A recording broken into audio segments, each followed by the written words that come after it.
এই আকাশটাকে পেন করে নাকি? কে রে, এত বড় ব্রাশ দিয়ে পুরো আকাশটা নীল করে দিল? হি হি হি। হঠাৎ পিট্টু স্যার পিট্টুর পাশে এসে দাঁড়ায়। এই যে, এই আকাশকে কেউ রং করে না। স্যার, তাহলে এই আকাশ নীল কেন? তোমার প্রশ্নটা কিন্তু খুবই দারুণ। অনেকে বলে আকাশ আসলেই নীল, কিন্তু আসলেই কি আকাশের কোনো রং আছে? আকাশের আসলে কোনো রং নেই, এটা পুরোপুরি স্বচ্ছ। কি? তাহলে আমরা নীল কেন দেখি?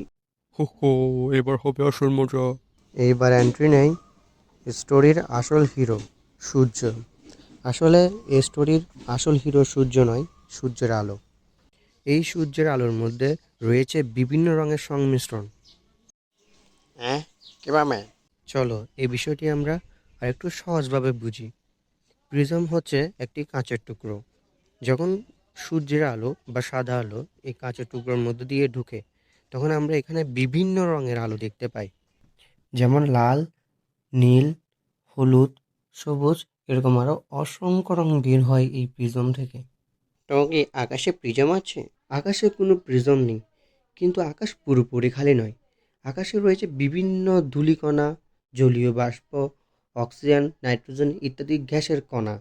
এই সূর্যের আলো যখন এই কণার সাথে সংঘর্ষে লিপ্ত হয়, তখন ওই কণা থেকে ঠিক প্রিজমের মতো বিভিন্ন রঙের আলোক রশ্মি বের হয়।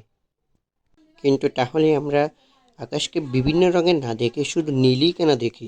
আসলে যখন সূর্যের আলো বিভিন্ন কণার সাথে সংঘর্ষে লিপ্ত হয়, তখন ওই কণা থেকে বিভিন্ন রঙের আলো বের হয় ঠিক, কিন্তু শুধু নীল রঙই সব থেকে বেশি কিন্তু নীল রঙই সব থেকে বেশি বের হয়। এজন্য আমরা আকাশকে নীল দেখি। বাকি রঙগুলোকে তেমন দেখা যায় না বলে আমরা অন্য রঙের আকাশ দেখি না। হো হো, তাহলে বুঝলে আকাশকে কেন নীল দেখাই? ও আচ্ছা, তাহলে এই জন্য আকাশকে নীল দেখায়। হো হো, এক্স্যাক্টলি। আজকে তুমি সায়েন্টিস্ট হয়ে গেছো।